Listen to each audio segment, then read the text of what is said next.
Hey, yous guys. We's a couple of annoyed grunt boys, and this is the 138th Simpsons podcast. Back in the race, I'm moving in and I am getting closer. I'm digging in. I want it more than anything I wanted. Save me, darling. I am down, but I am far from over. That's right, we're the podcast that explores the American animated sitcom The Simpsons from seasons 11 and beyond, and the newest episodes when they're available, like this week. Why do we do it like this? Well, an entity known as the Wheel of Random has trapped us and forced us to watch the show in such a manner, and plus there's other podcasts that explore the quote-unquote golden age of The Simpsons, that being seasons 1 through 10, and, actually, we already did season 11, so 12 and beyond. And I say we because I am one annoyed grunt boy named Steve, and with me, as always, is the other annoyed grunt boy. Jabroni Craig. What up, jabroni? How's John doing? I went to the Wawa and got some water. I threw a D-cell at some jabroni over across the street because he pissed me off. That's right, we're talking Philly. But it was your dad, and you still love him. Yeah, of course. He's a good guy. But yes, we are talking today because The Simpsons are celebrating a huge milestone, that being their 800th episode. But we here at the HEB Central have a milestone of our own, don't we, Craig? We sure do, and we could have celebrated it last week, but we didn't think about it until this week. Steve, how many episodes of this podcast are there? We have done, believe it or not, 366 episodes. So that means, as of last week, our entire podcast has traveled one Earth solar year. That means you could take our podcast and listen to one episode a day. That's kind of crazy to think about. It is really weird to think about that we've made a year's worth of content. Well, not a year's worth of content, but for an episode a day for a year. It's crazy because if you do that, if you listen to all those episodes, you'll be really depressed. But you'll also know that we put on a lot of effort into it, and then you'll probably get a little bit more depressed. To put that into Simpsons terms, the Simpsons 365th episode was released in 2005. Wow. And that was Simpsons Christmas Stories from season 17, which I believe we've reviewed that one, right? Yes. Recently? Yeah, kind of recently, yeah. Well, we usually only do Christmas episodes during Christmas time. So it was either this last year or the year before. But it was the 3 stories, right? The first one was Reverend Lovejoy lost his voice, so Homer takes over to tell the story of the birth of Jesus. Then segment 2, Grandpa tells how he was stranded on an island with Mr. Burns during the war. I think we did this a couple of years ago. And then the third segment was the Nutcracker. So it was our 150th episode, so a milestone also. Exactly, another milestone. Amazing. And Wow. so we're looking like kind of halfway point if you're listening to our entire podcast, one episode a day. Yeah, it's probably like in mid-June, July. Yeah. Have you ever done something 365 times? Besides like your typical eat, sleep, shit, that sort of thing. Have you played an instrument 365 times? I don't know. It's just kind of crazy that we've accomplished this month. I will say that a couple years ago, I got a Kindle for Christmas, and I dedicated myself to reading at least 1 hour a day, and I have held that up for 2 years. Also, just so show even further how cool I am, I do the New York Times crossword, and I have a year-long streak on that. So for me, that's something. That's plenty more than 365. Is reading pornography still count? As long as you read it for the articles, then yes, it's fine. Then I'm screwed. But it's kind of is this a weird number to think about? Mm-hmm. Like, wow.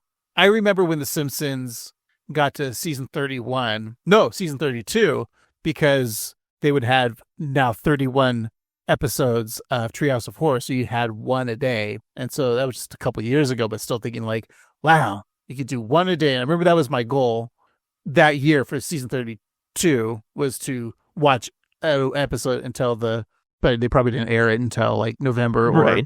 maybe September. I don't know. But you still could. Yeah, because Hulu was around then.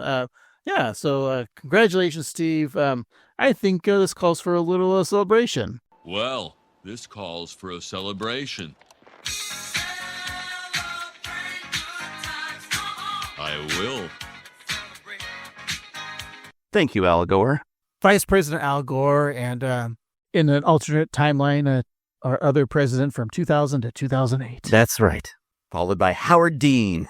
And now it's Obama, right? Because Howard Dean was for 2 years. Let's not think of alternate histories, Steve.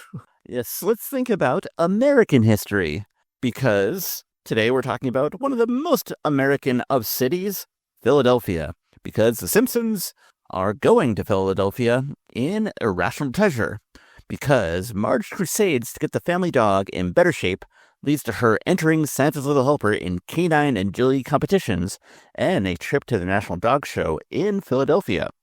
There, Marge and Homer suddenly find themselves and the dog mixed up in a historical conspiracy adventure worthy of a National Treasure movie. All right, Ooh. let's give it a watch. We'll be right back.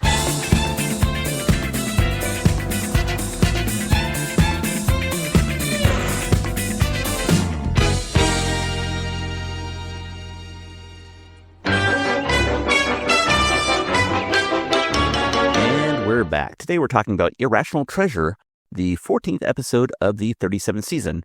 It is episode 804, or possibly 800 in the show's run. It originally aired on February 15th, 2026. Your nerd code is 37ABF08. It was written by Christine Nangle, directed by Debbie Mahan, and your showrunners are Michael Price and Matt Selman. All right, Christine Nangle.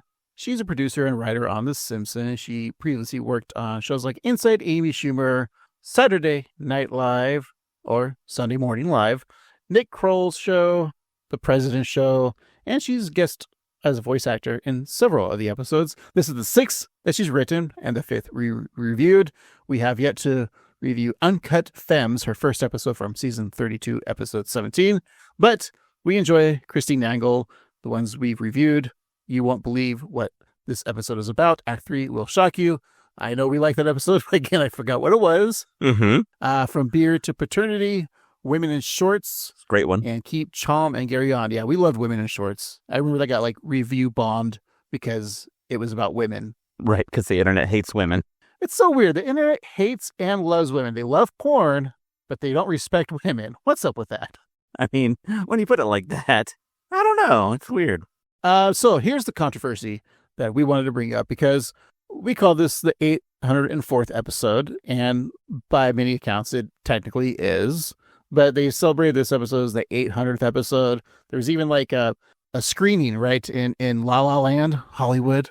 Yet we weren't invited to this, which I'm very disappointed. Like, why weren't we invited? We're the premier Simpsons podcast, aside from all the others. We're the ones who talk about new episodes. Every other episode, podcast episodes, they talk about the Golden Age, season 1 through 10. No, we're here with the new stuff. So it got me thinking. I didn't do any extracurricular research. Why would I on this podcast? So I'm like, how can I justify this being the 800th episode? And I thought, wait, there's 4 episodes that have to be accounted for as one episode. And that is 2-parter episodes. So Steve, with your hands, I'm going to count. Okay. Count with me. Okay. Start with 0. 0. War and Priests, parts 1 and 2. That's one episode. We had The Great Fatsby, parts 1 and 2. We have A Serious Flanders, parts 1 and 2. That's 3. But what's the 4th?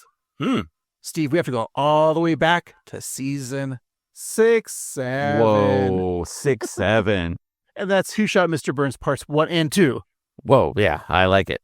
The Simpsons predicted 6, 7 is all I'm saying. Not wasn't like a rap song that started it. Yeah, and some basketball player, and it's the whole thing that I've heard several times. I'll never remember. So, but yeah, so I think if we count those 4 2-parters as one episode, then this could be the 800th episode. Wait, do you agree or disagree? Discuss with me now. I think that tracks. I think that makes sense. I think you're a smart man, and I would like to subscribe to your newsletter. All right. Well, my newsletter is called the Anarchist Handbook. Ooh, I like it. All right. So here we are with 800th celebration. Steve, you got your 800 pennant, Yep, and I got my 800 noisemaker. and you have your 800 grand bar. Yes, it's actually just 8 100-gram bars smushed together, but I'm able to get the job done. All right. Well, should we just begin this momentous episode? There'll never be another 800th episode of The Simpsons. Wow, that's kind of sad when you think about it, but you're right. There might be like a 1600th episode, which was like 2 800th episodes. Yeah, and I guess technically if they get to 1,800, which they probably will. But we do get a title gag, and we have Boyz II Men from Philadelphia harmonizing The Simpsons as the title appears with the words 800th episode below. And, I made in jest that The Simpsons staff of writers and performers, and whoever runs The Simpsons, I don't know, some guy named Matt Groening, they did, I say, give us this because we actually get a full Simpsons intro. We've always complained the past couple of years we're never going to see Bart writing on a chalkboard. Mm-hmm. But here we are, Steve. And good old Bart Simpson writes, I will not have AI write these for me. Did part of you almost want to go to AI and say, write me a chalkboard gag? Ooh, yeah. I didn't, because I didn't want to drain water to some city. Right, it's horrible, and it's gonna kill us all. But I do like they're addressing it, and this is a very modern episode. It's just been a while since I've seen the whole credits. Also, if you were watching on Hulu, you didn't get to see them because they cut them out. So how would people know that this exists? I mean, I watch it live on my local network like I do every week. Right. So I'm wondering, too, if maybe our listeners don't know. There is this whole version. So Bart writing the chalkboard gag is real, and we have a couch gag, which I don't know why they cut this because it's hilarious. Yes, so we get a very injured Homer ambling into the living room covered in blood and splinters. He angrily asks Marge and the kids how they're just calmly sitting there after Marge hit him with her car, smashing him through the solid oak door. He adds that he was running and screaming in terror, and she really just should have noticed him. And then he falls to his knees, anguished, saying, "There's wood everywhere in me," which Craig says on a Friday night. And then the camera cuts to the TV, and so Homer keeps on whining, saying, "Why the hell was Maggie in the front seat?" It's just such a good couch gag. We always see him get smashed. Although that's the new to the digital age, like when season 20 or something like that, when it started with going to the widescreen HD, they used computer animation. You got smashed, but always pointing out that Maggie's in the front seat, which at the time when they did The Simpsons is fine. Right. I mean, you remember as a kid, being 3 and sitting in the front seat of a car, no car seat whatsoever. Oh, yeah. Probably didn't wear a seatbelt either because the car you had probably didn't have them. I have a very specific memory of driving with my dad, and we had a Volkswagen Squareback, and at one point he made a right turn, and the door was faulty, and the door started to open, and he just very calmly reached over, and I was wearing my seatbelt, and he just grabbed the seatbelt and pulled me in from as I was about to tip out of the car.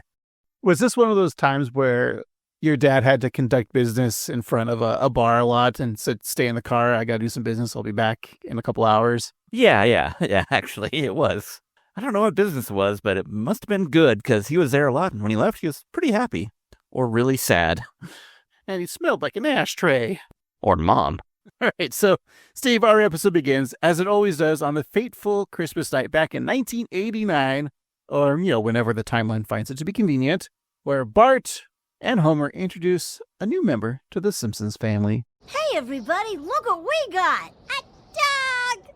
Something to share our love and frighten prowlers. What's his name? Number 8. I mean, Santa's little helper. Look at him. He's just a little mister. I'm gonna love you and smooch you and use you as a pillow! Yeah! And play with you and ride you to school and sick you on my enemies! Yeah! And feed you healthy food and give you plenty of exercise and teach us all lessons about responsibility. Yeah! Absolutely, Marge. The whole family will pitch in and... Oh my God! It's your first Christmas! Here, boy, have a gingerbread house! He loves it! That's a lot of fun, and I love the way it looks. The coloring is a little off, and it feels so old-fashioned. It's so good. It's so nice. It was a nice touch to use the traditional look in the 4:3 aspect ratio of the first episode. Mm-hmm. Clearly, it's new animation.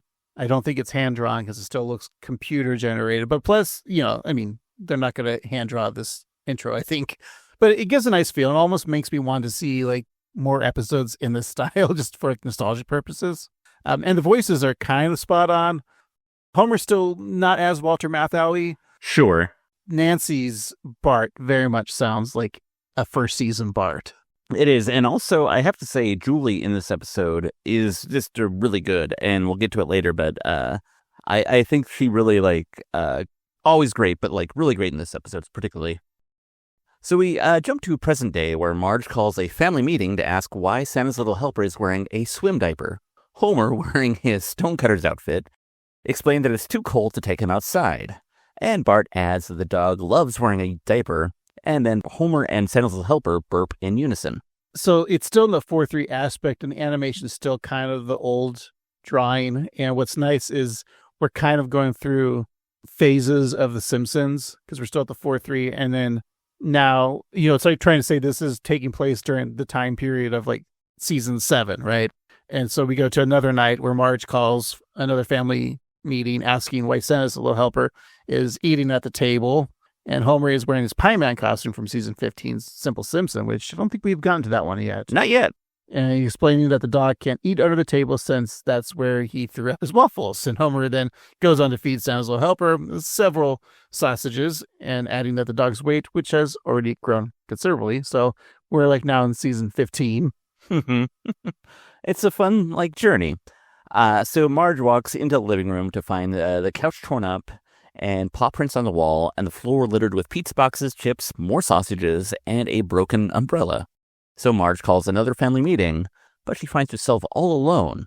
She then hears the rest of the family laugh in the distance, so she steps outside to find the car pull up with Santa's little helper behind the wheel. Witnessing Marge standing there angrily with her arms crossed, Homer says, "Oh, it's Mom," telling the family dog to back the car up. And then the car drives off with the kids and Homer shouting, "He loves it." We were talking about how we're seeing kind of the phases of The Simpsons throughout the years. We go to season 7 and 15. And then it's just after that, it goes back to the standard, widescreen shot of The Simpsons and back to standard today's animation. So it's everything after 15, is there anything memorable for fans to be oh, there's that. It would have been nice if a Lady Gaga walked by, Right. Something that was from the seasons that no one's watched except for us. Right, yeah, I think 15 to 25 are the hazy days. So Marge goes on to calm herself the best way she knows how by making a fresh batch of ambrosia salad with plenty of grapes and a pluck of mayo to make her day-o. Marge is so excited about that white stuff, not Homer's cum, but she does notice that one errant grape falls out of the bag and onto the floor. She then turns around to find Santa's little helper chowing down on the fruit salad with those mini marshmallows and begins to freak out. Steve, have you ever had ambrosia salad? My mom used to make it pretty much just with canned mandarin oranges, marshmallows, and shredded coconut. But you do put mayo in it, right? And then you just mix it? Yeah. I don't know why. I don't know why it exists. We can afford food. It just sounds gross. It's one of those old-timey food.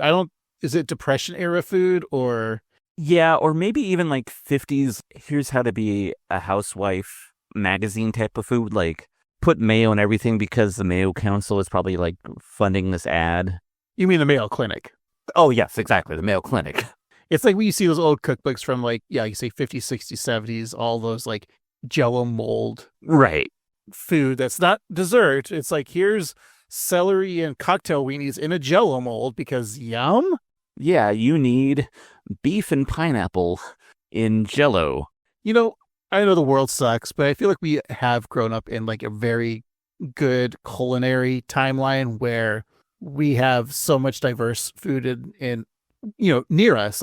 We don't have to stick with just American cuisine or the Chinese restaurant. That was it. Right. An Italian place, Chinese restaurant, and American. Now we have so much Thai and sushi, so much Asian food around choices, and that's always nice. Like my dad's like in his 70s, and he still has never had Thai food. Like to him, that's too. He's never had sushi either.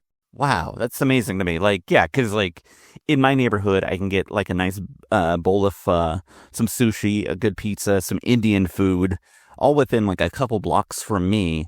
And that's not to say what we can't make at home too. And like it's great to live in that wealth of diverse food. And it's a pity for the people who are older than us that don't get to experience that. Because it's too scary. So Marge consults a personal digital assistant. We won't name her because I don't want to set off everyone's Alexa if I said her name. I don't want to say, Alexa, order me 40 extra small condoms in a gift wrap package saying, here you go from mom. That would be as bad as being like, hey Siri, play Kid Rock's Ba Wata Ba on a loop for 40 hours. Yeah, I don't want to say, hey Alexa, order me 20,000 enemas delivered to my work tomorrow in an open package. We don't want to do that. Right, of course not. So Marge consults someone else, not Alexa, and then she takes the dog to the St. Bernard of Assist Medical Center. And we're going to hear in a clip, Steve, so she's actually going to talk to Alexa. Is that fine with you? I guess so. Alexa, are grapes toxic to dogs? What the hell did you do, lady? You gotta help my dog! Take a number, we'll be with you as soon as possible. But he ate a whole ambrosia with grapes! What the hell did you do, lady? Code purple! Give me 30 cc's of Pelastamin, 4 heliostic probes, and the most ultra-realistic, gory-looking stomach pump we've got. Where's the nice mousy intern who always maintains her youthful optimism in the face of constant trauma? That would be me. May I say... Shut up! We have a greyhound to save. Who's a good boy? You're a good boy. Cram that tube down his throat! Mrs. Simpson. Yes? I need you to answer me honestly. How many grapes did you put in that ambrosia? The recipe calls for 2 dozen. 24? You gave him 24 grapes. But one rolled under the refrigerator. Oh, thank God. Then we got them all. We got them all! Yeah! Your pup is going to be just fine. Holy guest stars. That's the cast of The Pit, which is adjacent to our Pennsylvania-themed episode because, Pittsburgh, Pennsylvania. But they're still in Springfield, which is kind of confusing. So I'm not a watcher of The Pit. I know I'm supposed to watch it, but I'm going to watch The Wire first. You gotta watch The Wire, and then you gotta watch The Pit. So he's describing, like, ultra-gory stuff. Is that something, obviously, that happens on The Pit? Not only do they describe it, you see it. The special effects department is very good at their job. I don't get affected by horror movies. That's not to say they don't like them, but like they don't scare me because like it doesn't seem real. This to me is like a horror movie. It's a very well done show and I really enjoy it, but it's very hard to watch. I have a hard time watching anything gory. Like, it's different if it's comical gore. Mm-hmm. Like Al Gore. I could watch him. Well, this calls for a celebration. The Freddy Krueger, like those slashers 80 movies, perfectly fine. Like the Kill Bill Volume 1 where the katana is just slicing people in the head and the blood spurting. That's hilarious to me because it's so fake. I don't know if you watched the very newest episode of Game of Thrones, the Night of the Seven Kingdoms. Is that what it's called? Seven Realms. The scene with them jousting, that was tough for me. It was incredibly well done, and I felt like I was in the middle of it. But yeah, it was so hard to watch.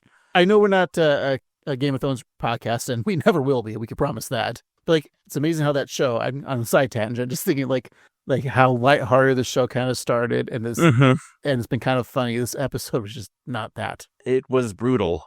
Yes. Anyways, so I'm saying like hard to watch that. So they do that in the pit, and I know it takes place like one day. Each season's a day, right? A shift. Mm-hmm. So yeah, Noah Wiley's there. That's the main doctor. And does he like at this? So I'm not laughing at this clip because I don't know the reference. Does he literally cry after everything? So his character in the pit survived, or he was a doctor during COVID, and he has a lot of PTSD from that.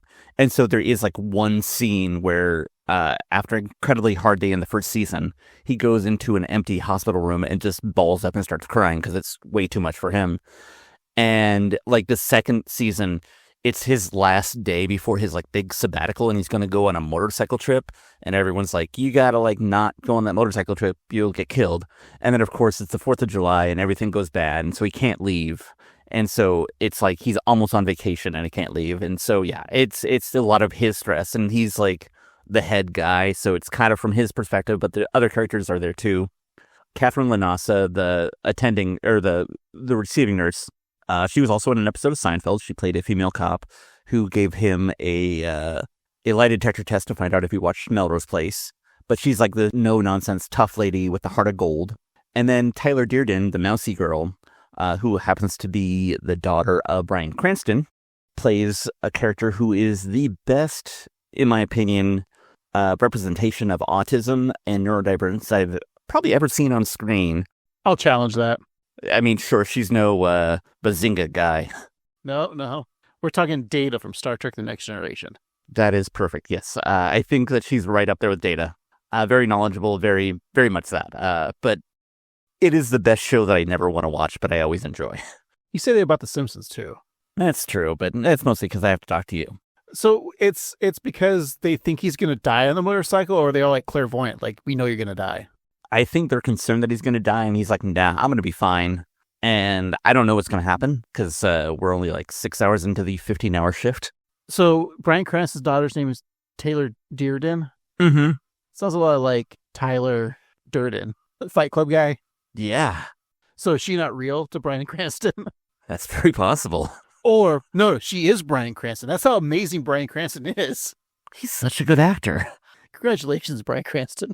From playing Hal to being Walter White to being a mousy autistic girl. Wow, it's incredible. Isn't Chucky's daughter in the show too? God, what's her name? Chucky, the doll. Brad Dourif. Fiona Dourif. Isn't she on the show? I think so, yeah. Yeah. It's a very Nepo baby show. Okay. Because, of course, Noah Wyle, his father is Wile E. Coyote. Which is why he got into the medical profession, because he saw all those injuries from the Acme Corporation.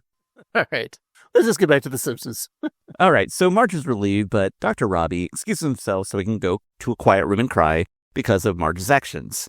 So as she watches the doctor weep, Santa's little helper comes running to her, knocking her over due to his massive weight. And behind him is Adrian, the hospital's nutritionist and trainer, played by the always wonderful Quinta Brunson. So Adrian tells Marge that if she wants Santa's little helper to live a long time, he's going to need to lose weight, and a lot of it. As she puts it, he's what the canine wellness field calls, damn, that dog's fat. So Adrian, played by Quinta Brunson, like you said, like that voice, just like, yep, there's Quinta's voice. Like, she has such a distinct voice. And it's always like weird seeing her not in Abbott Elementary, where she like is not her character, because her character is such this like sweet, innocent, like doesn't swear character. Right. And that's not really her. No, and her being in this episode is kind of the villain. I mean, spoilers, we're not there yet. Did you mention the character's last name, Adrian's last name? I haven't yet. Okay, it's coming up. Yeah. It's very funny. So at the park, Adrian tells Marge that the best way to manage a dog's weight is to get their diet under control, and then through agility training, and then maybe even competitions.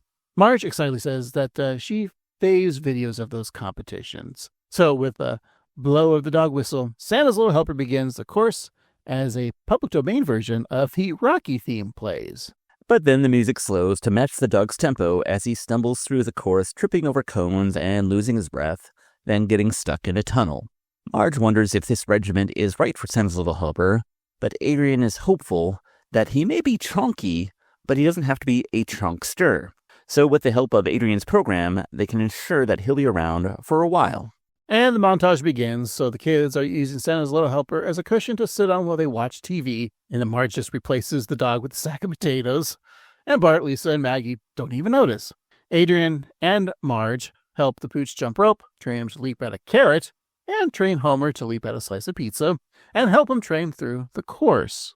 So this all proves to be successful, landing Santa's little helper on the cover of Men's Best Friend's Health, showing a before and after photo of the Simpsons dog with the headline, Santa's Little Loser. All that work paid off as Adrian, Marge, and Santa's little helper took home the first prize at the Springfield Canine Classic, sponsored by Philby's Poop Bags. Bart wants to record the dog's victory, but Marge is already looking to the future. Good job, boy. Here, finish my hot dog. No, he has to stay healthy. He qualified for the Nationals in Philadelphia. A trip to Philadelphia? I can see where the founding fathers signed the Constitution. And I can crack the other side of the Liberty Bell and finish the job. Philadelphia, my kind of town. Throwing ice balls at Santa Claus, climbing greasy street lamps. The city where Lenny Dykstra learned to be crazy. Where every steak is cheesed and every tush is pushed. Even though I've never been, I feel like I was born there and I never left. But I'm not gonna die there. Oh no, not Homer Simpson. You'll see. I'll show 'em all. I guess what I'm trying to say is, the Simpsons are going to Philadelphia. Sit! This dog is only healthy because I saved him from your dangerous pampering. So I'm keeping him far away from you bad influences. The Simpson is going to Philadelphia. Simpson. It's nice we get the Simpsons are going to, which is a tired joke, but then finding a new way to do it. And like how Marge is just like, nope, puts her foot down. Like, this is not what's happening. Using the dog whistle is a nice touch because then everyone sits. I really like that kind of run through of the episode of Marge telling people to sit or stay because she's training them as little helpers. It's nice. And yeah, I like her standing up for herself. And I love Homer going through like the cliches of Philadelphia. And there's a line where he says, it's the city I was like born to be in or have never been. Do you have a city like that? I know that you do, and actually, when he said that, I thought of you because I know your appreciation for Chicago. I don't know if I have a city, but weirdly, I've always felt that way about Sweden. The city of Sweden. Exactly. I know you said it's not a city, but like I don't know. I like high altitude. I like cold weather. I like democratic socialism. Watch yourself, Red. You almost said communism. I know. But like, there's something about Chicago. Like, I'm just drawn to the culture, the sports, the food, the cold weather. Like, I know I've never been there, but like, that's a place where I think I should have been from. Yeah. I know it's not like a destination to, people are like, I'm moving to Chicago. And I know there's, every city's got its own issues, whatever. But like, I'd probably be happy there. Like, if I had one of those townhomes that's right across from Wrigley Field, yeah, I'd be happy. Of course. Yeah. But like country-wise, like, yeah, I think I would find myself perfectly content in like Ireland. Mm-hmm. There's this one I've seen it like on TikTok go by. It's like some place in Norway that is one of those towns that it's like it might be like under like the Aurora Borealis and like have like those night times that are day type of cities. But like it's a place where like they don't have hours on businesses and schools, and everyone's going at their own pace. And only like one bridge enters there. Like, it's like a really slow living place to live. I'm like, I think I could live there. Yeah, it sounds nice. Or even this, I think it's called, is it Whitaker, Alaska? It's that town that you can only access it through a tunnel. And it's just like one giant apartment complex. It was like an old, like a military base. It might still be. But like people just like live in this one building and like they never leave. Because everything's right there. I like that. Yeah. Yeah. So what we're trying to say is like Steve and I could be happy as recluses. 100%. I basically am now, except for, going to work. Case in point, Steve's wife just opened a brick and mortar for her business. Yeah. Which is like right across from your apartment. Mm-hmm. Sorry, I'm not going to give your assassination coordinates out, Steve. So I think I just did, didn't I? Kind of, yeah. Sorry. Well, they don't know what apartment number you're in. But it starts with a primary number. We'll say that, yeah. Anyway, so like I text you, I'm like, hey, look, we're over at your wife's business. You're like, cool. You could have stopped by and said hi. I didn't ask for you to. Yeah, and you could have stopped up and said hi too. Like, and I don't know. I don't actually don't know your apartment number. So if you just tell it over the air, then maybe I can next time. It rhymes with fix self. 6-7. Yes. But yeah, so there's the Simpsons, Steve. Hey, Marge and Santa's little helper arrive in Philadelphia, a.k.a. the Big Scrapple. Have you ever had Scrapple? I have not. It's just like a mixture of a lot of like byproduct meat, almost like a bologna type of flavor. Yeah, so it's a local delicacy. Savory pan-fried loaf made from pork scraps like liver, heart, and other trimmings, mixed with cornmeal, buckwheat flour, and spices, originating from German immigrants in the Pennsylvania Dutch. It's usually a breakfast meat, often served crispy with maple syrup, apple butter, or ketchup, and it's known for its nose-to-tail use of the pig. And speaking of pork products, Marge pulls up to the Hotel Philadelphia, where she's greeted by the doorman, played by one Kevin Bacon. Yo, welcome to the Hotel Philadelphia. We offer 24-hour room service from our full boys to menu. And if you need a water or any other John, just ring the patio bell and we'll send a jabroni right up. So, Philadelphia, are the beds made of cream cheese? The cream cheese ain't got nothing to do with this town. It's just a name. Have some class. Now, would you like the Silver Linings Playbook Room or the Fresh Prince Suite? Fresh Prince. We can chill out max and relax all cool. Right, little mister? Ruff, ruff. And where would you like me to put the big mister? Are we there yet? You stowed away for an 18-hour drive? Ugh, just send him to the room. Come on, boy. And I thought I'd surprise you by coming along and supporting you and our furry fella as he tries to win the Kentucky Derby. So I didn't know that was going to be, I knew Kevin Bacon was on the show, but I wasn't like tracking when I watched it. So I didn't know that was Kevin Bacon as the doorman. Because like after I finished the episode, I'm like, where was Kevin Bacon in it? And I know he is from, he was born in Philadelphia. And the accent's good. I like how he says water. Water, yeah. Good job for Kevin Bacon's scene. Yeah, and I gotta say, Philly and Pittsburgh are having a bit of a cultural moment. And it's weird because it just keeps on entering my own personal zeitgeist. So there was, of course, Always Sunny in Philadelphia, and then Abbott Elementary. And then there was Mayor of Easttown with Kate Winslet, and then Task with Mark Buffalo. So there's all these shows that are like have this like mostly the Pittsburgh accent, but also Philly. And also you mentioned Kroll Show that also had a lot of Philly and Pittsburgh references. And I happened to live at one time before I moved into my current apartment next door to the premier Portland, Philadelphia Eagles bar. And now one of my many bosses, one could say too many bosses, also is from that area. And they have the same kind of Kevin Bacon accent. And they say use guys and water and John and all that. Like jabroni is like my favorite. Yeah. And like it was because of like It's Always Sunny. They call people jabronis. Like this is funny. I want to call people jabronis from now on. It feels like it should be problematic, but I don't think it is. No, it never will be. Yeah, you know, and I think the past couple Super Bowls, I feel like more people are like rooting for the Eagles over other teams.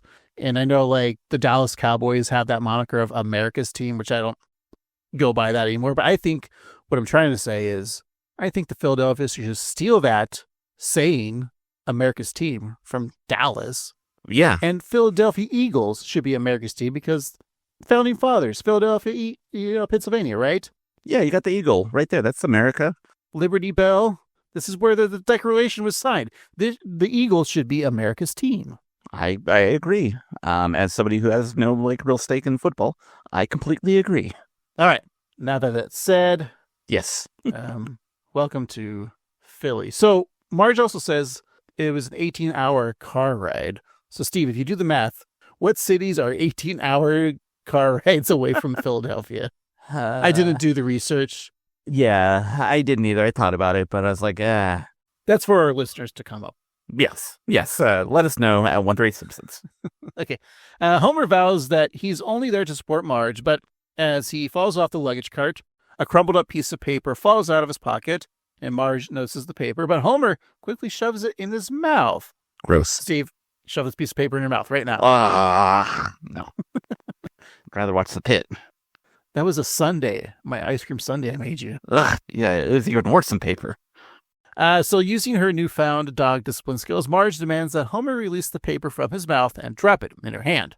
So on that paper is a list of awesome things to do for Homer in Philadelphia, including eat cheesesteaks at Pat and Gino's, eat cheesesteaks at D'Alessandro's, eat a hoagie at Wawa, eat soft pretzels on Sweet Corners, Slurp water ice at Rita's. headbutt a local, Selfie at Abbott Elementary. throw a pretzel in anger, Mayor of Easttown tour. and rip off a piece of Jason Kelsey's beard. Steve, what's the first thing you're doing on that list? Ooh, I'm going to eat a soft pretzel at Sweet Corners, whatever that is, and then I'll probably throw it in anger. What about you? I'm doing both Pats and Geno's because, you hear so many people say you got to get Pats. No, you got to get Geno's. I will make the decision what I think is best. And I will go in there and say, I would like with provolone cheese, and then I'll get my ass kicked. Yeah, I think it's not hard to get your ass kicked in Philadelphia, but that's exactly how you do it. I will go to Pat or Geno's. I'm wearing a Dallas Cowboys jersey. Let's see what happens. It'll be great. So Marge isn't sure how a dirtbag tour of the city really supports the dog, and then wonders why Homer has so many batteries in his backpack. And Homer calmly explains that they are for throwing at people he doesn't like, which is a local custom, instead of punching people you don't like, which is something that they also do. Santa's little Homer gnaws on one of the D-cells, causing Homer to shout, "Aw, he loves it." So pulling the battery away from the dog, Marge tells Homer that they have a competition to win, and the best way for Homer to help is to stay the hell away and not screw this up for them. So at the Greater Conventional Hall, next to the And Oats parking lot, really good, the dog show is about to begin. Everything they worked so hard for finally comes to this, the first of 5 qualifying rounds. Santa's little helper takes to the obstacle course, running through it with ease. As the announcer tells us, he jumps into the arms of the woman who made all this possible, Adrienne Guest Star. That's such a good name. That feels like a Quinta joke. Knowing her writing, I think that's probably her. But Marge shouts that she drove the dog to the place, so she helped. Yeah, it's spelled Gestar, Gestar. It's funny. I've been watching A Man on the Inside, the Ted Danson show. Mike on Netflix. Mike Schur created it. He created Good Place and Parks and Rec. They did a Hall and Oates joke, and I think it was better than this Simpsons one. Ooh. It was because in the second season, spoilers, he's teaching at a college, and there's a wing in the college called Oates Hall. Oh, that's better. Yeah, I agree. That's funny. But it's weird. I like watching the show. I'm like, hey, another Hall and Oates joke. And if I was Amish, that would be my job, hauling oats. That's very true. Or a Quaker, even. That makes more sense. Thank you for the punch up. Back in the Fresh Prince suite. I just love how it's decorated. It's like the 90s like graffiti tag, like looks like the intro to the Fresh Prince song. Show song. So Homer is slapped with the notion that he might not even want to do all the awesome things on the list. Being told that he's selfish really takes the fun out of only thinking about himself. Just then, there's a knock on the door. Mr. Simpson, we urgently need to speak to you on a matter of grave historical importance. Nerds! No. My colleagues and I are the historians of America's great inventors and enlightened men. Ooh, hokey man. It's true. And one of the most confounding puzzles in American history can be solved by your dog. It's all explained in this simple diagram. Oh, interesting. I see. You 3 are nut jobs.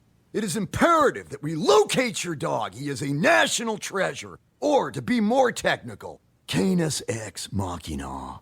The dog's not here, nut jobs. He's with my wife at the... Homer, think! You can't let these nut jobs find Marge at the dog show, or they'll ruin everything she worked so hard for. Wait. This is my chance to actually support my wife. Just like I lied I would. So Hank Azaria's voice of Nicolas Cage sounds like a Duff Man. I mean, I get that they have like 6 other guest stars, so Nick Cage is hard to get both as an actor and just as a person. It's hard to get him. Do you think they actually try to get Nick Cage? I probably not, but maybe. I don't know. Has he not done a voice? There was a statue of Nicolas Cage attacking a mailman with a banana. And mentioned in Marge the Lumberjill. So, all right, no Nicolas Cage. He was in consideration to play Frank Grimes, but Hank Azaria thought that he would be better at it. Save a lot of money, probably. Yeah. Because that was probably the time when wasn't Nick Cage buying a lot of shit and then went bankrupt. Yeah. So he probably could use some money. I like this scene because Homer is actually like being smart. I like what Homer does with this. Yeah, it's kind of brilliant. Can I ask a question? And I feel like it might be stupid, but do you think at all, and it might not be, the nut job bulletin board with the strings on the paper and the photos, is that a nod to It's Always Sunny? Because of the meme with Charlie. Because they've already had like everyone from It's Always Sunny on the show. So right. We've already done that. Maybe. Yeah. It's been such a long time since I've seen National Treasure 1 and 2 that I don't know if they've done that bit in the movie. Mm-hmm. It's a fun movie. I mean, I'll go back and watch that one of these days. But yeah, I don't remember. So I'm going to go with your assumption that it's a nod to the Charlie Day meme. Because I know it's like on a million other pieces of media and it's like a thing. But I'm thinking, Philly, it makes sense. Anyway, so yeah, thinking quickly, Homer tells the hoagie man and woman that Marge and the dog are out sightseeing. He asks them to fill him in on all the completely reasonable things their very smart brains know about Santa's Little Helper. As he does this is so brilliant, he scribbles the letters ARG in between the M and E on his list, so it now reads, Awesome Things for Marge to Do in Philadelphia. And then at D'Alessandro's, Homer enjoys a cheesesteak as Professor Cage, that's his name, describes Ben Franklin as the country's greatest statesman, diplomat, and inventor, and poonhound. So in between the cheesesteaks at Pat's and Gino's, Cage's minions continue to talk about the legacy of Franklin, who Homer thought played for the 76ers.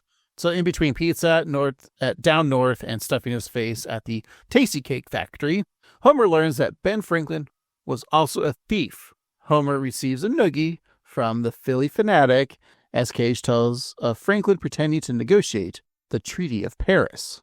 So at the Mutter Museum of Medical Oddities, Cage tells Homer that Franklin stole millions in gold from the Palace of Versailles.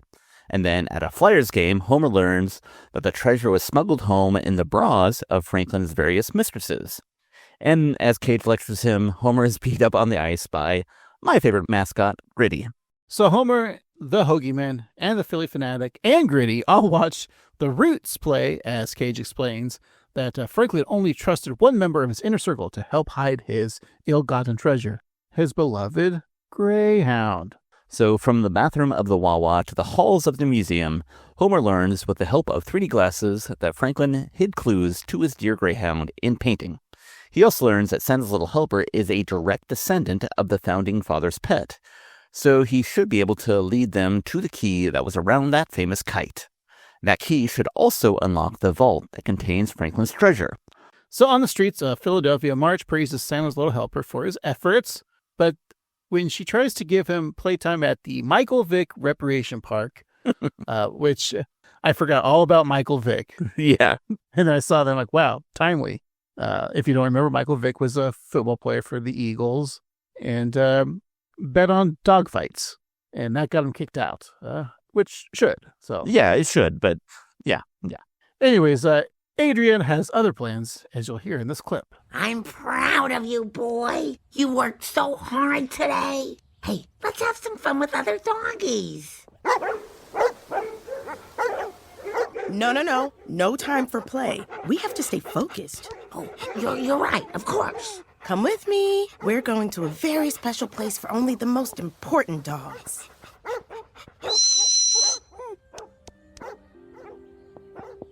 Okay, you got your picture in front of the Rocky statue. Now let's do the other ones. Look, Homer, your dog is the key to finding a treasure that the human mind can barely comprehend. Do you understand that? I understood barely comprehend. Take us to your dog! Yeah, look, nerds. As much as I love to keep humoring you, here's the truth. You're crazy, there's no treasure, my dog's just a regular dog, and I've spent the whole day smartly keeping you away from him and my wife. There they are! Homer is pretty much a genius in this episode. He is, and I really enjoy the tour of Philadelphia that we just did through all that. Seeing all the sights, it reminds me of the brilliant New Orleans episode where he goes on a food tour. But like seeing all those different things, I think it was really well done. And also, I think Philly has the best mascots. It's funny you mentioned the episode in New Orleans, and we did his food tour, because I literally was thinking the same thing. And to timestamp this, we're actually recording this on the 17th of February, which is Fat Tuesday. Wow, yeah, so fitting. So, Steve, throw me some beads and I'll flash you my boobs. Alrighty. Woo! Ow! I said beads, not beans. You threw me a can of beans and it hit my head. They're black beans. It's okay. It's high in fiber. So they were talking about the Rocky statue, and that's obviously famous in Philadelphia. But there was other statues, so let's go through those real quick. There was also the Apollo Creed, and then underneath it said from Rockies 1 through 4. Mickey from Rockies 1 through 3 and 5 in a flashback. Polly from Rockies 1 through 5. Clubber Lang from Rocky 3. Ivan Drago from Rocky 4. Hanging Side of Beef from Rocky 1. And the Robot Butler from Rocky 4. Steve, which is your favorite Rocky? Gotta be Hanging Side of Beef. No, film. I liked Rocky 7, Adrian's Revenge. Yes. Wait a minute. Adrian? Whoa. I wonder if that'll pay off. I don't know. So Marge is curious why Adrian brought her and Santa's little helper to the Colonial Fire Hydrant Museum. Is that a real museum in Philly? 100%, yes. Okay. But before Adrian can explain who founded the country's first volunteer firefighter squad, Professor Cage butts in shouting, "Benjamin Franklin!" And Homer runs in saying that those crazies believe their dog is George Washington's grandson. And he was attempting to keep them away. After Homer misunderstands Marge's sarcastic gratitude, we learn that Adrian and the Hoagie men know each other. Hey, can I get your help? These lunatics keep stalking me. We're not lunatics. That dog is sacred. He's going to lead us to Franklin's treasure. Get out of here, you dirts. Ugh, dog people, am I right? No. Not our nation's first fire hydrant. We don't pee on history. But Marge, his pee is history. Benjamin Franklin bred his greyhounds to have a special urinary enzyme that could reveal secret messages he wrote as to the location of his gold. Oh my God, you're the same amount of crazy as those other crazies. Am I? Hasten to the first sewer in West, so with the lightning key be blessed. That's where we'll find the key to Franklin's gold. Let's go, boy. Adrian, you're not going anywhere with my dog. Betray!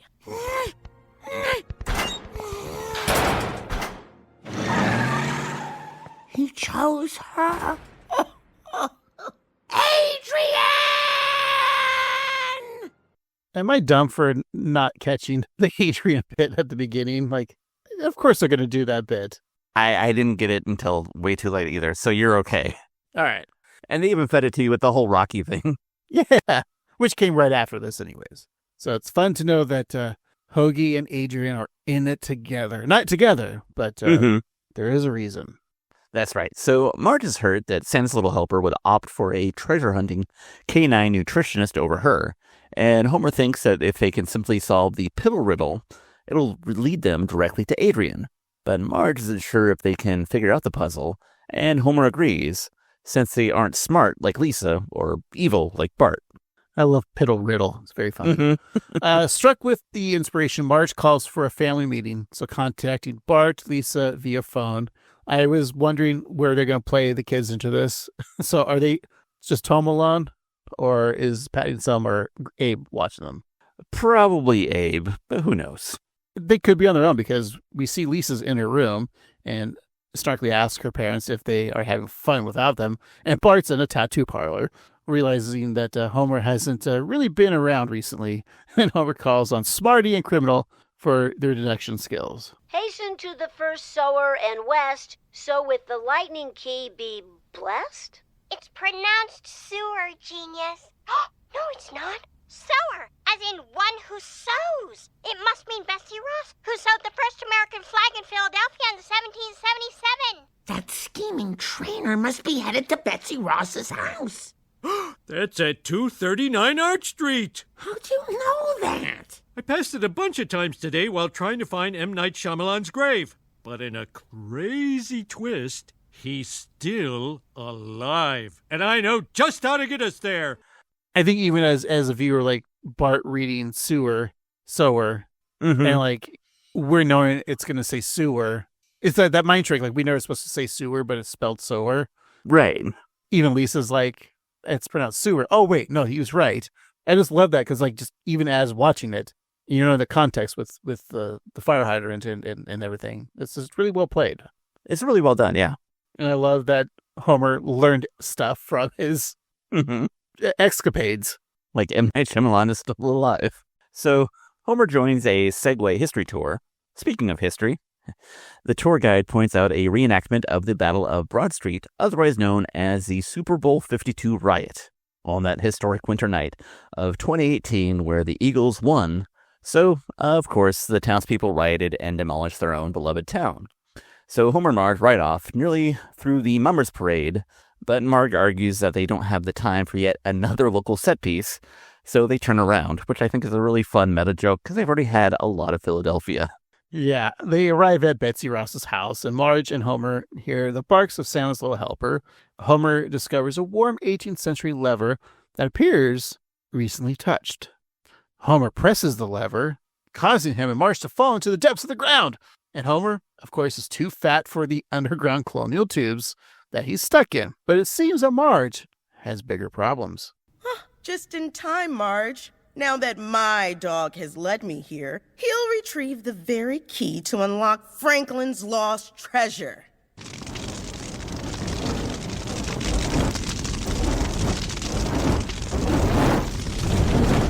You see, this is what I've been training him for. Time for the real dog show. Oh no, what's she gonna do, Steve? I don't know. Let's find out. So Adrian blows her dog whistle, and Santa's Little Helper leaps into action, jumping from platform to platform until he emerges with the key. Unfortunately, he is sitting on a wobbly plank of wood that could fall at any moment. Adrian calls for the dog to come, but Marge is concerned, so she tells him to stay. So Adrian and Marge go back and forth, shouting "come" and "stay." Then Adrian pulls out her whistle and presses it against her lips. She inhales, but before she can blow it, she is met with a Philadelphia handshake. That's right, Homer throws a D-cell battery, knocking the whistle out of Adrian's hand. I just love the violent nature of Philly. Like I couldn't be mad if like some drunk guy from Philly just beat me up because I looked at him funny. I'm like, look, it's your culture. I understand. It's embedded in them. Like, just, I know from living next door to them, like, they're the sweetest, kindest people, and they have a heart of gold and a weird sense of morality, but also they're violent drunks, and somehow they hold those two things in their hands very well, like a battery or a jar of mayo. So Adrian pulls out a second whistle from her holster on her ankle, but Marge plays to the dog's emotions, reminding him that she is his mommy. She introduced him to bone broth and convinced the family not to dye him green on St. Patrick's Day. So the Simpsons need him alive. So Marge begs Santa's Little Helper to stay. He sits, but Adrian is determined to get that key. So Adrian leaps up on the platform, climbing up as it begins to crumble. A flaming tube falls, causing an even bigger chasm in the cave. Seeing this, Santa's Little Helper retreats to safety, dropping the key out of his mouth. Adrian falls into a seemingly bottomless pit and then shouts, "Go birds!" Homer protects Marge from falling debris, but when the dust settles, they can't find Santa's Little Helper. And the credits roll, and that's the end of the episode. It was a sad ending, but a good way to wrap up season 8 or episode 800. That's it. Talk to you later. Bye-bye.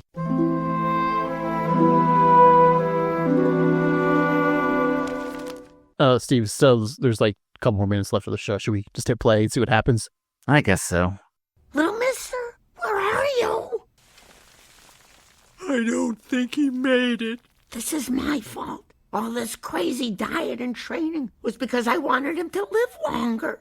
And now he's gone. I was so stupid. Having any pet is stupid. When we got Santa's Little Helper, we didn't just say, yes, I'd like to rescue this dog. We said, hi, I volunteer to have my heart ripped out of my chest someday. Because no matter how much time we get to have together, it will never be enough. He's looking down on us from above. No, he's not. I never got him christened. He's in doggy limbo. No! Real above! He made it. Now we just have to get him down. You just leave that to me. Gobble, gobble! Steve, are you crying? No, it was very emotional. I mean, I feel like I've heard this before. You're always going to be your pet's life. They'll know you forever, but you won't know them forever. There was like a Doctor Who quote that was kind of like that too. But yeah, that's just the truth. I mean, you don't think about when you get the pet. Right. It was so crazy because I had a cat that lasted, 20 years? Close to 20. And like, once I hit to the 13-year mark, I'm like, God, it's going to be your last year. And you've dealt with a lot of dead pets. Yeah, I mean, we've lost a pet, but like we currently have 2 cats, and one of our cats has a thyroid issue, and we just are getting him medication like today. And it's funny to think about because you say that, but like he's 7 now, and if we give him medication, he could live another 14, 15 years. And it's hard, but you're right. It's also like getting a pet is also getting disappointment eventually and sadness. But it's kind of true of any relationship eventually, which doesn't sound like I'm making it feel better, but it's true. Everybody you know is going to die, or you are. So cheer up. It's a bummer, like I'm going to have to go to like my wife's funeral. I'm going to have to go to your funeral. I'm going to have to go to my own child's funeral. It's just all these things suck because I'm never going to die. Is what I'm trying to say. I was going to say, are you immortal or a murderer? Or both? And sometimes it keeps me up like, who's going to be at whose funeral? Am I going to yours or are you going to mine? That's always like a weird thought. Yeah. I think we should have a mock funeral. What do you think? Ooh, I like that. I think about that too. I'm like, this is going to be weird. Like, obviously, I know I'm going to be first. Like, obviously, my child will be at my funeral unless she has something better to do that day. Then I forgive her. Sure. Like, what if she's going to be an astronaut that flies to Uranus? It's stinky there, but yeah. I imagine you'll be at my funeral. I mean, if I'm invited, sure. I'll make sure of it. Thank you. And you can come to mine. Anyway, so Sensible Homer jumps on a rope, climbing to a platform, then to another, and yet another, so until he jumps safely into the arms of Marge. She showers him with kisses and prepares to return home, since he already has the greatest treasure, a key to Marge's heart. Aww. So once Homer and Marge walk away, Sensible Homer sniffs around, finding a wall with a spot for each of his 2 front paws and an insert for his nose. When he puts those paws and nose in, it unlocks several padded doors until Franklin's treasure is revealed. Sensible Homer barks to get Homer and Marge's attention, but they assume that he's asking to drive home, to which Marge chants, "He loves it!" And they head home without the gold, and the credits begin to play as the Boyz II Men sing the theme song, a cappella, and we see Simpsonized versions of great Philly cinema, such as Creed, featuring Deader Tatum and Moe, The Philadelphia Story, featuring Marge, Sensible Homer, and Adrian, Philadelphia, with Carl as Denzel Washington and blue-haired lawyer as Tom Hanks. So blue-haired lawyer has AIDS? I think so. Yeah. No. Carl has AIDS. Oh, and blue-haired lawyer is the lawyer. He's the Denzel Washington character. Okay. Blue-haired lawyer's Denzel. Carl's Tom Hanks. I guess that makes sense. Okay. We have The Sixth Sense with Wiggum in the Bruce Willis role and Ralph being the one that sees dead people. Mannequin with Shauna as the mannequin and Jimbo as the Andrew McCarthy role. We all remember Mannequin Man's name. Yeah. Man-E-kin. We have 1776 with Maggie. And finally, National Treasure starring Homer J. Simpson. Wow. And that is our episode. Oh, man, that's a lot of Philly. I'm going to go eat a cheesesteak and drink some water ice. Let's take a little break. We'll be right back.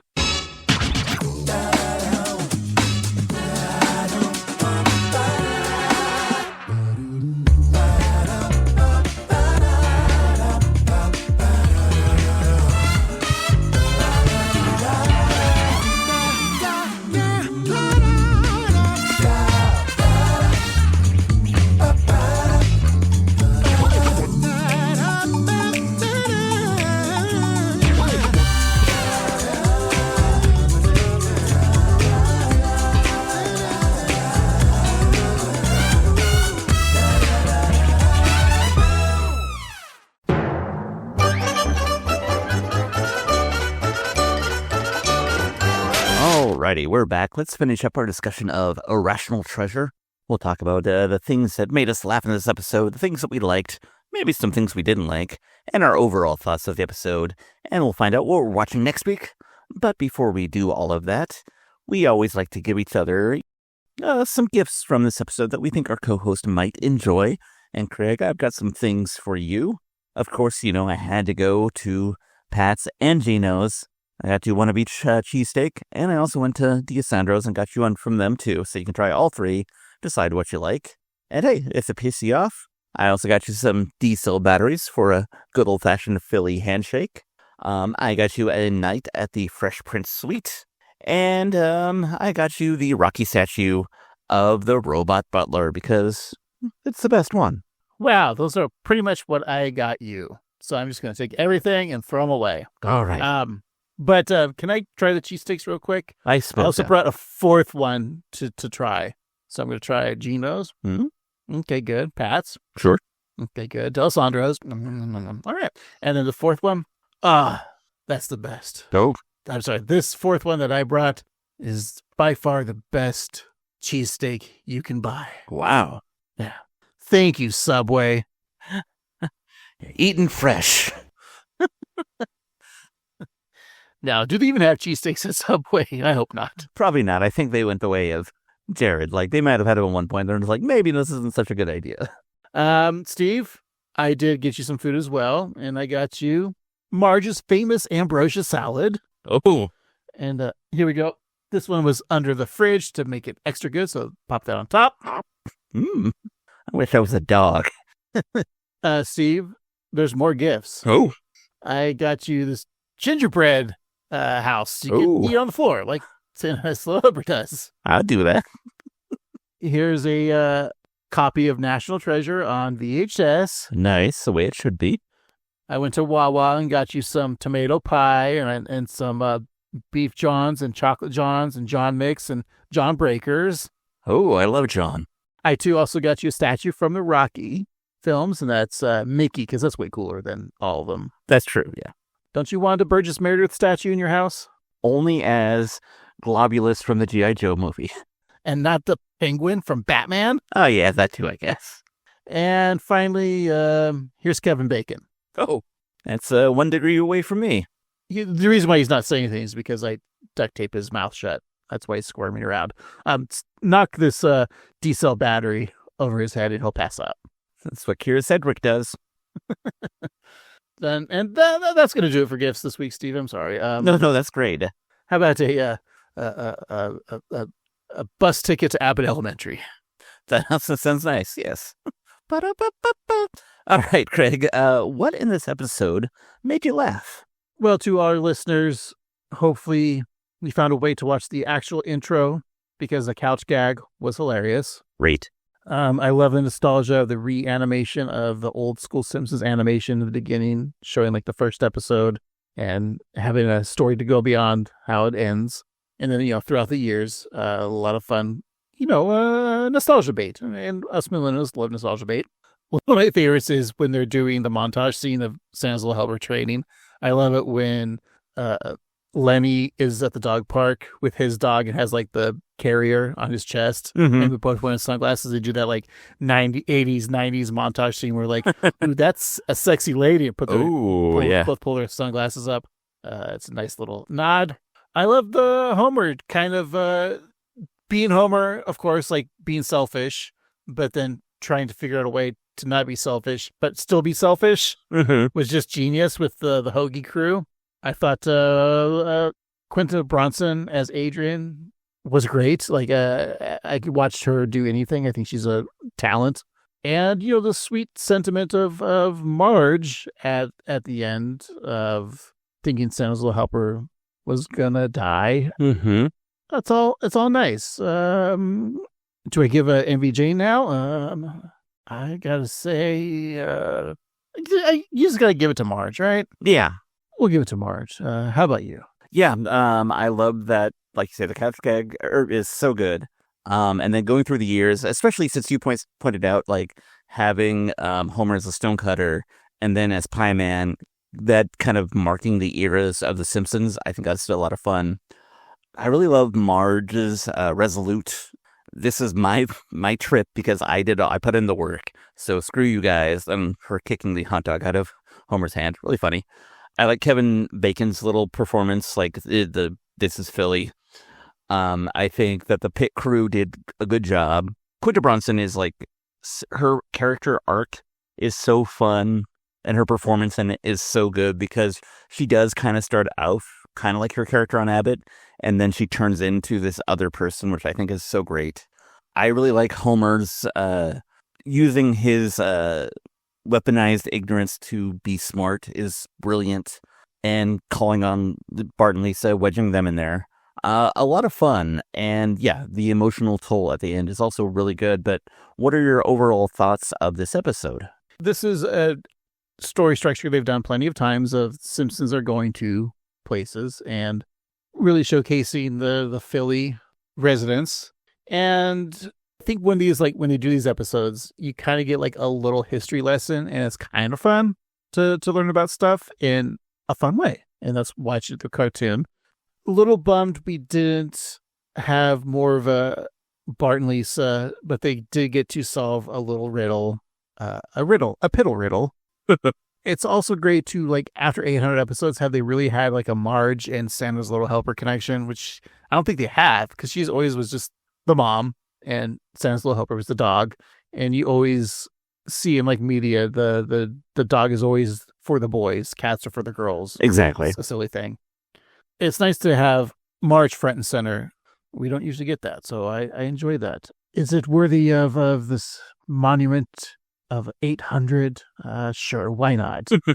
They don't need to do some wacky story because they've done plenty of wacky stories. I enjoy this episode just perfectly fine. I think we get to see Homer not being a total jerk ass and Marge taking center stage. That's what I like about it. So if I give this a ranking, look, one of the sporting teams that they have in Philadelphia, of course, is the Philadelphia Phillies, which, I'm not a fan of, but they're a team that's been around since 1883.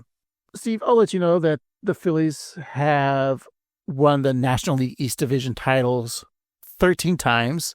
They've won the National League pennant 8 times, and they've won the World Series twice, one in 1980 and the other in 2008. So out of 2, I'll give this episode a 1. That's very fair. How about you? I really think that, it is a monumental episode, but also it's hard for The Simpsons because they have so many monumental episodes. Like, this is their, 8th, 100th episode.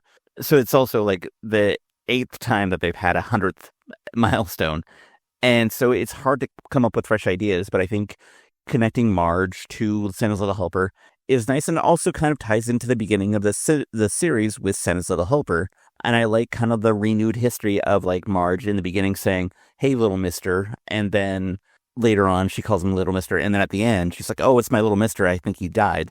I think that's a nice emotional touch. I like the run through of he likes it. It's been a little bit since The Simpsons went to a place, and I think that the thorough job that they did here was really effective, and it did like really treat Philadelphia earnestly but well. Like, I really feel like I got a feel for the city from this cartoon, and I think that's really impressive. I think all the guest stars were used well. Like, it would have been cool to see a little bit more of the Roots or Boyz II Men, but I think the way that Quinton was utilized was really great, and I think that Kevin Bacon, his little Bart, was a lot of fun. If I had one complaint, I think that the National Treasure part was not weak, and it like drove the plot just fine, but I think the Nicolas Cage of it all was a little meh, but other than that, a really solid episode. I found myself enjoying it. It was a lot of fun. I think it's pretty good. I recommend it. I think it's a good watch. And if I had to give it a numerical ranking, as you all know, in the original run, not the dramatic Peacock version of The Fresh Prince of Bel-Air, there were 148 episodes. So out of 148, I'm going to give this 127. Carlton's Running with the Law or something. Is that really the episode? Because I remember that one. It was just a poll, but maybe that seems like a later season episode. Or is that like they did that a lot? Because I just remember there was an episode where Carlton, it's like racial profiling. There's that one. And there's also one where he gets like harassed, so he gets a gun. And Will's like, don't do that. So, right. Will's like, if you want to make a point, you just slap him in the face and say, don't you talk about my, or I forget the slap already, Steve. That's good. yeah. It's we're healing as a country because now he's got that great show, Pole to Pole.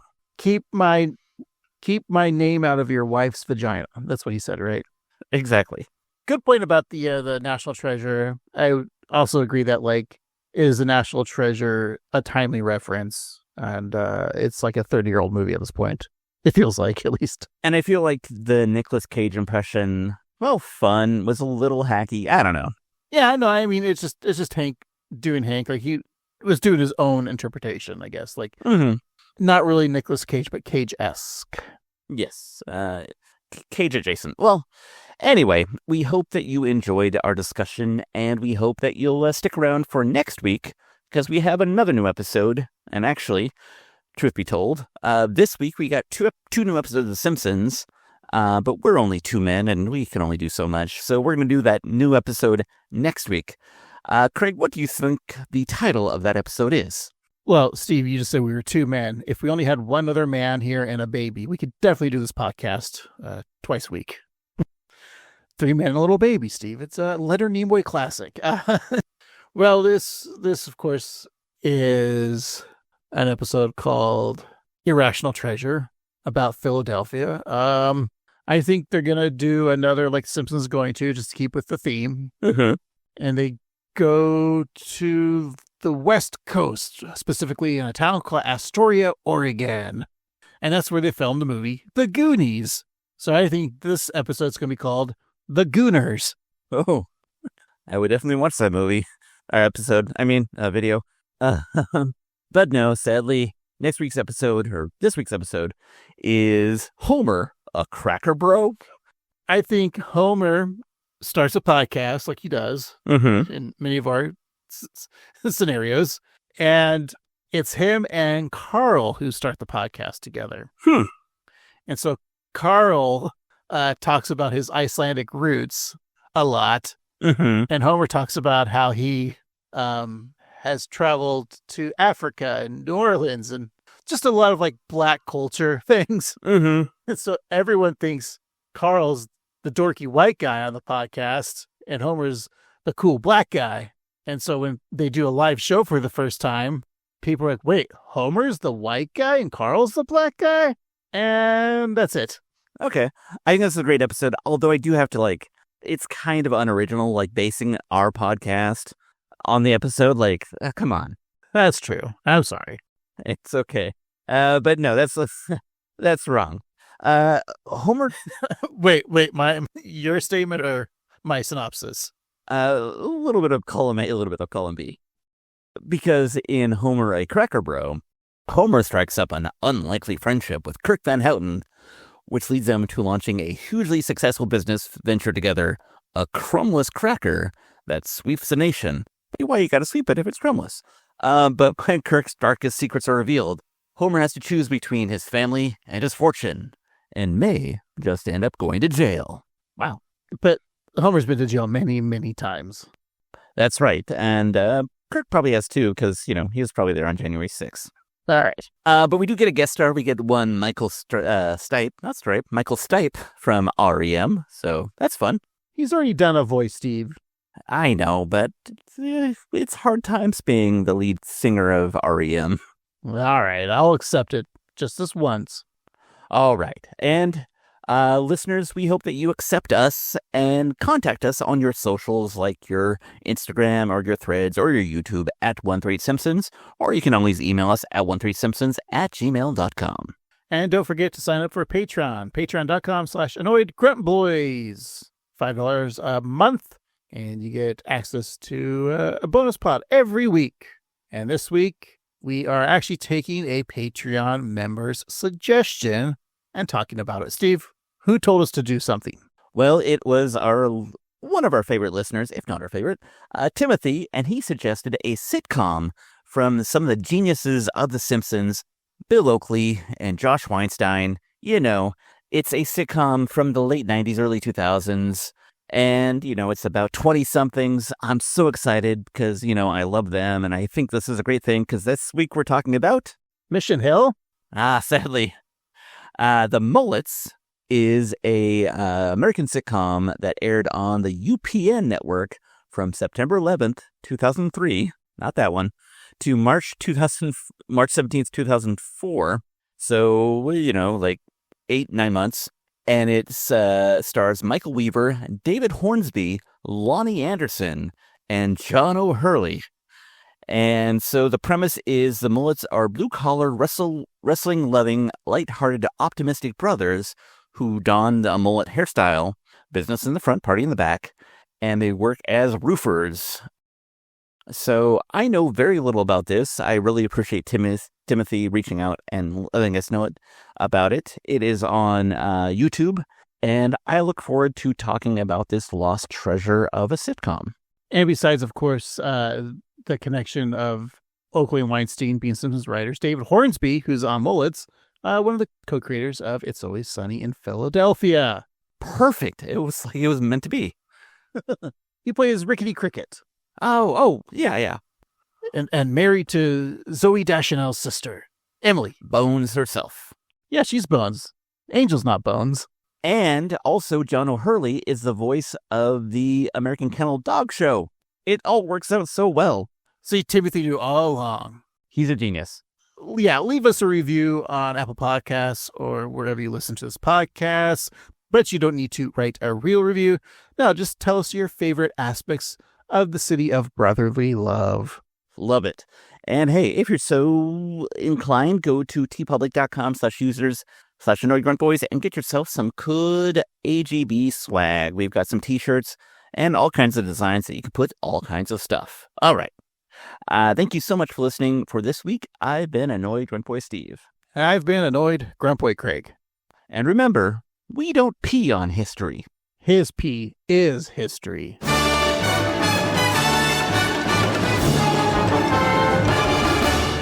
Ugh, dog people, am I right?